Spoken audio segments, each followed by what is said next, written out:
الحمدللہ یہ اللہ کا خاص ہم پر فضل ہوا ہے۔ یہ مدرسہ اتنی بڑی نعمت ہمیں ملی ہے، اتنا بڑا انعام ملا ہے۔ اس مدرسے نے اور بچوں نے اللہ کے عذاب کو روکا ہوا ہے، اور اللہ کی اور غضب کو، غصے کو یہ مدرسوں نے روکا ہوا ہے۔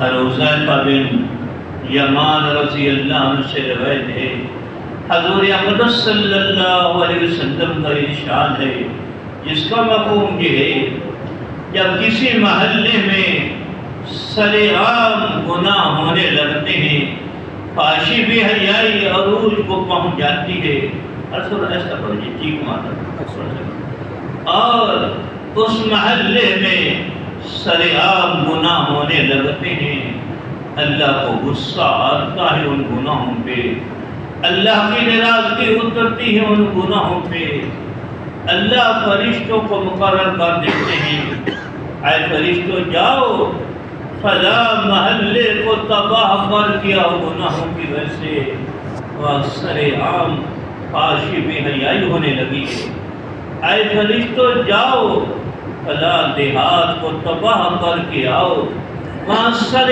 عام میری نافرمانی ہو رہی ہے، اے فرشتوں جاؤ فلاں شہر کو تباہ کر کے آؤ، سرِ عام وہاں فحاشی بے حیائی ہونے لگی ہے۔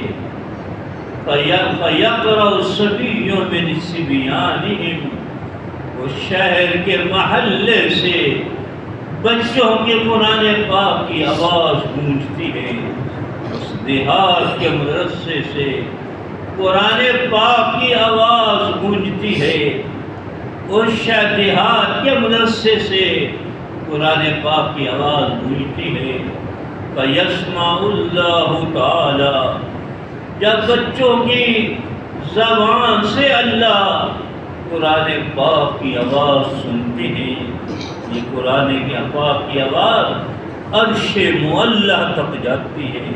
حدیث میں آتا ہے فَيَسْمَعُ اللَّهُ تَعَالَى، اللہ بچوں کے قرآن پاک کی آواز سنتے ہیں۔ آج کل تو سمجھنا بہت ہی آسان ہو گیا، تو آدمی مدینہ منورہ سے، مکہ مکرمہ سے بات کر رہا ہو، ہم اس کی بات سن بھی رہے ہوتے ہیں، سمجھ بھی رہے ہوتے ہیں۔ اسی طرح یہ اللہ کے محبوب نے 1400 سال پہلے فرمایا کہ جب بچے قرآن پاک پڑھتے ہیں، آواز عرش معلیٰ پہ جاتی ہے۔ فَيَسْمَعُ اللَّهُ تَعَالَى، اللہ بچوں کے قرآن پاک کی جب آواز سنتے ہیں، اللہ کا سارا غصہ ہی ٹھنڈا ہو جاتا ہے۔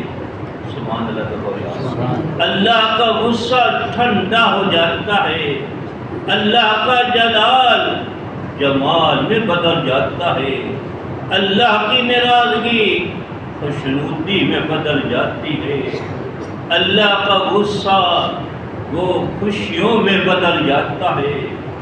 اللہ فرشتوں سے فرماتے ہیں، اے فرشتوں ٹھہر جاؤ، اس محلے کو گناہوں کی وجہ سے تباہ نہ کرو، اس محلے کے مدرسے سے تو میرے قرآن پاک کی آواز آ رہی ہے، اے فرشتوں ٹھہر جاؤ، اس دیہات کو گناہوں کی وجہ سے تباہ نہ کرو، اس دیہات کے مدرسے سے تو میرے قرآن پاک کی آوازیں گونج رہی ہیں، اے فرشتوں ٹھہر جاؤ، اس شہر کو گناہوں کی وجہ سے تباہ نہ کرو، اس شہر کے مدرسے سے تو قرآن پاک کی آوازیں گونج رہی ہیں۔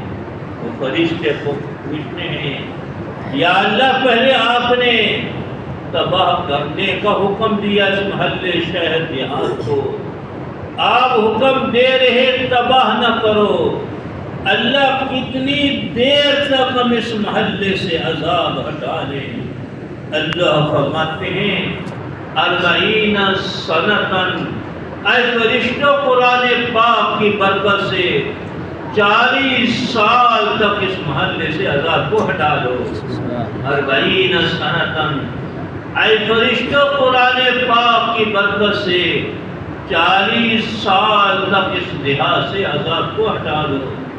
40 سنتن، اے فرشتوں قرآن پاک کی برکت سے 40 سال تک اس شہر سے عذاب کو ہٹا دو. دل کی گہرائیوں سے سوچیں مدرسہ کتنی بڑی ہمارے لیے نعمت بنا، ہمارے محلے والوں کے لیے کتنا بڑا اللہ ہم پر انعام ہوا، ہمارے اس کالونی والوں کے لیے کتنا بڑا انعام ہوا. آج کون سے گناہ ہیں جو پہلے امتوں نے نہ کیے ہوں اور یہ امت نہ کر رہی ہو؟ ہر گناہ میں ملوث ہے. یہ مدارس، یہ تبلیغی جماعتوں پر چلنا، یہ خانقاہوں سے اللہ اللہ کی آواز آنا، اس نے اللہ کے عذابوں کو روکا ہوا ہے. اس لیے پہلی بات ہے ہمارے محلے والوں کے لیے بڑی سعادت ہے. خوش قسمت ہو محلے والوں، سعادت مند ہو. اللہ نے تمہارے محلے میں قرآن حدیث کا مرکز بنا دیا، یہ شاندار مسجد بنا دی. یہ اللہ کا بہت بڑا ہم پر انعام ہوا ہے. دوسرا، جن بچیوں نے پڑھا ہے اس کے صرف ماں باپ کے لیے انعام نہیں بلکہ اس کے خاندان پر بھی بہت بڑا انعام ہوا ہے. ان بچیوں کے خاندانوں پہ بہت بڑا انعام ہوا ہے.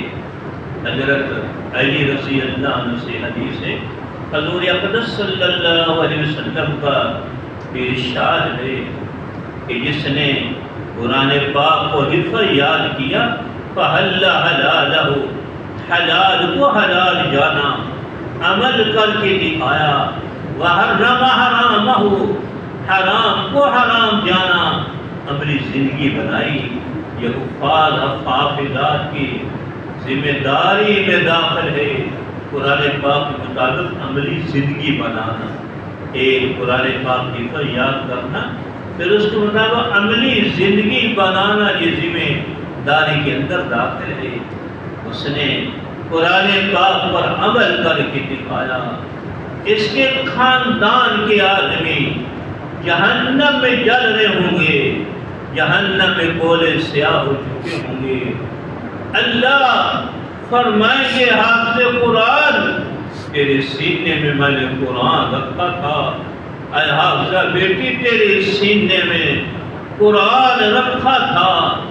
جلالین میں آتا ہے، یہ ہمارے ہاں عربی کے اندر تفسیر کی کتاب ہے.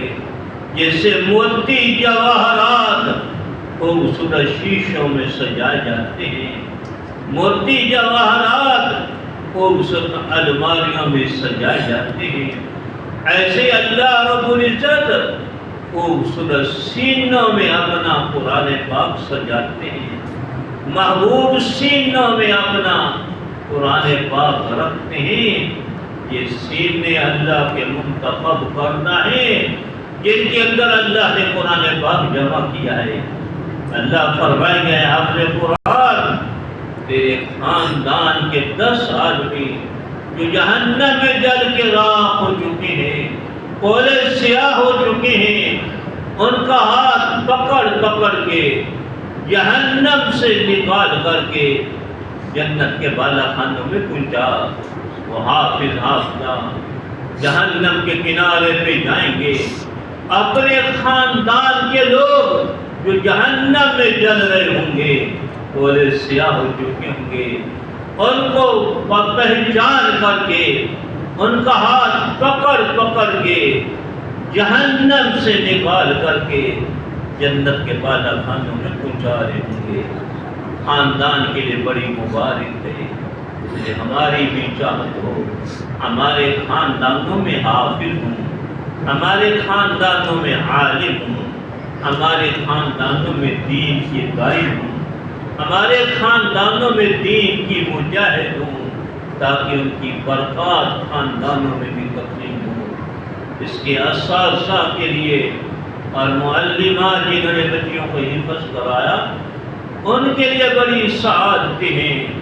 جب تک یہ بچے قرآن پاک پڑھتے رہیں گے، آگے پڑھاتے رہیں گے، اساتذہ کے لیے خیر کا دروازہ کھل چکا. وہ مسلسل ان کے نامہ اعمال میں قرآن پاک کا ثواب روزانہ لکھا جائے گا۔ جتنا یہ بچے بچیاں قرآن پاک تلاوت کریں گے، پڑھیں گے، آگے پڑھائیں گے، اساتذہ کے لیے خیر کا دروازہ کھل چکا۔ ہر آدمی نے دنیا سے جانا ہے، اساتذہ نے بھی جانا ہے، دوسروں نے بھی جانا ہے، لیکن سعادت مند وہ اساتذہ، مبارک وہ اساتذہ جو مرنے کے بعد ان کا نام اعمال بند نہیں ہوا، بلکہ مسلسل ان کو قبروں میں اجر و ثواب قرآن و حدیث کا، دین پڑھنے پڑھانے کا مل رہا ہے۔ اس لیے کوشش کیا کریں ہم دین سیکھنے سکھانے والوں میں بنے، دین پڑھنے پڑھانے والوں میں شمار ہو، اور دین سکھلانے والوں میں ہمارا شمار ہو، تاکہ ہمارا سلسلہ چلتا رہے، یہ کہیں بند نہ ہو۔ یہ اساتذہ کے لیے، معلمات کے لیے بڑی مبارک ہے، جن بچیوں کے والدین کے لیے بڑی مبارک ہے، بڑی سعادت ہے۔ حضور اقدس صلی اللہ علیہ وسلم کا ارشاد ہے، جس کا مفہوم یہ ہے، جس نے اپنے بچوں کو، بیٹی یا گئے بیٹے کو آپ سے قرآن بنایا، اللہ کی آمد کے دن اس کے ماں باپ کو ایسے دو جوڑے پہنائیں گے جن کی قدر و قیمت ساتوں آسمان اور ساتوں زمینوں سے زیادہ ہوگی۔ فیصل آباد کی مالیت کتنی، پوری دنیا کی مالیت کتنی، زمین کے نیچے کتنے خزانے، آسمانوں پر کتنے خزانے، ان دو جوڑوں کی قیمت ساتوں آسمان اور ساتوں زمینوں سے زیادہ ہوگی۔ وہ عرض کرے گا، یا اللہ اتنی قیمتی جوڑے مجھے جس عمل کے بدلے میں پہنائے جاتے ہیں، کہا جائے گا تو نے بیٹے بیٹی کو ہاتھ سے قرآن بنایا، آج اس کے بدلے میں تمہیں ایسے تو جوڑے پہنائے جا رہے ہیں جن کی قدر و قیمت ساتوں آسمان اور ساتوں زمینوں سے بھی زیادہ ہے۔ دوسری حدیث میں آتا ہے، جسے بیٹے کو قرآن پاک پڑھایا، حفظ کرایا اور پڑھایا، اس ماں باپ کو ایسا تاج پہنایا جائے گا سونے چاندی موتی جواہرات کا، جس کی قدر و قیمت ساری چیزوں سے زیادہ ہوگی۔ اس تاج کی روشنی سورج کی روشنی سے بھی زیادہ ہوگی۔ سورج کی کتنی روشنی ہوتی ہے، پوری دنیا کو روشن کرتا ہے۔ کفار کے ماں باپ کو جو تاج پہنایا جائے گا بیٹے بیٹی کو حافظ بنانے کی وجہ سے، جس کی روشنی سورج کی روشنی سے بھی زیادہ ہوگی۔ ہم میں سے ہر ایک کی تمنا ہو، ہماری ماں بہنوں کی بھی تمنا ہو